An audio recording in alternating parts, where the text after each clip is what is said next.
प्रधानमन्त्री तथा नेकपा एमालेका अध्यक्ष केपी शर्मा ओलीमाथि राजनीतिक दुश्मनी साध्न फ्लोर क्रसमा उत्रिएका एमाले वरिष्ठ नेता तथा पार्टीको निलम्बनमा परेर अलग गुट चलाइरहेका माधव कुमार नेपाल र उनको समूह अन्ततः मध्यस्थताको बाटोमा फर्किनुपर्ने दो बाटोमा आइपुगेको छ।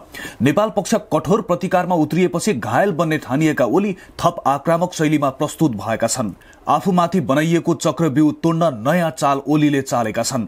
कर्णाली प्रदेशमा फ्लोर क्रस प्रकरणपछि ओली घेराबन्दीमा परेको देखिए पनि संघीय संसदमा षड्यन्त्र हुन सक्ने सम्भावना देखेर नेपाल पक्षमाथि ओलीले अझ निर्मम प्रहार गर्ने संकेत दिएका छन्। प्रधानमन्त्री ओली विरुद्ध संसद सचिवालयमा अविश्वास प्रस्ताव दर्ता हुने तयारी छ। नेकपा माओवादी केन्द्र, नेपाली कांग्रेस, जसपाको एक खेमा ओलीको विपक्षमा छ। कर्णाली प्रदेशमा जस्तै पार्टीको व्हिप नमानी नेपाल पक्षले फ्लोर क्रस गरे ओली सरकार ढल्ने निश्चित प्राय छ। देशैभर एमालेको समानान्तर कमिटी विस्तारमा लागेको नेपाल पक्षले संसदमा समेत पार्टीको निर्देशन नमान्ने जनाउ दिइसकेकाले ओली सरकार घेराबन्दीमा परेको छ। यसरी नेपाल पक्षले ओलीलाई तर्साएको बेला उल्टै ओली पक्षले नेपाल पक्षका 27 सांसदलाई निलम्बन गर्ने संकेत दिँदै स्पष्टीकरण सोधेको छ। अब सांसद पद जोगाउनको लागि नेपाल पक्ष लचक हुनुको विकल्प देखिएको छैन। चारैतिरबाट घेरिएका ओली अब कमजोर भए भन्ने चर्चाकै बीच अर्को राजनीतिक गोटी चाल्दै ओलीले झनै शक्ति प्रदर्शन गरेका छन्।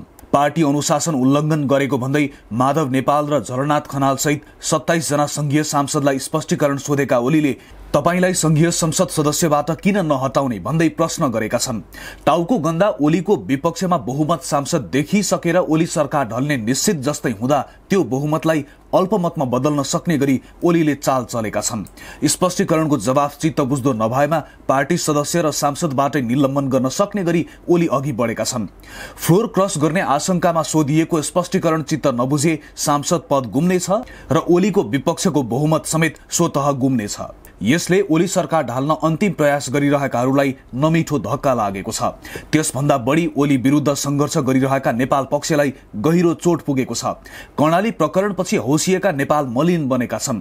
नेपाल पक्षले स्पष्टीकरणको जवाब दिने निर्णय गरेको छ। यसअघि माधव नेपाल, भीम रावल लगायत 4 जनालाई सोधिएको स्पष्टीकरण चित्त बुझ्दो नभएको भन्दै पार्टीको साधारण सदस्यबाटै हटाएका ओलीले त्यही प्रकारको कारबाही गर्ने जोखिम यथावत छ।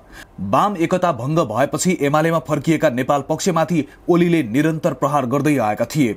यता नेपाल पक्षले समेत पार्टीको निर्देशन नमानी समानान्तर संरचना बनाउने अभियानलाई निरन्तरता दिइरहेको थियो। त्यसैको न्यूमा नेपाल पक्षलाई निषेध गर्दै ओली अघि बढ्न थालेपछि नेपाल पक्षले कर्णाली प्रदेशमा ओली पक्षको निर्देशन अटेर मात्र गरेन, संसदीय अभ्यासमा अनौठो घटना घटायो। नेपाल पक्षले कर्णालीबाट थालेको आतंकले प्रदेश सरकार झस्किए, ओली सरकार तर्सियो। नेपाल पक्षले कर्णाली प्रदेशको घटना अन्यत्र पनि घट्न सक्ने संकेत दिएपछि अलमलमा परेका ओली हार मान्ने पक्षमा देखिएनन्। नेपाल पक्षलाई उल्टै पासोमा पार्दै ओलीले सांसद पद नै गुम्न सक्ने चेतावनी युक्त चुनौती नेपाल पक्षमाथि थोपरिदिएका छन्।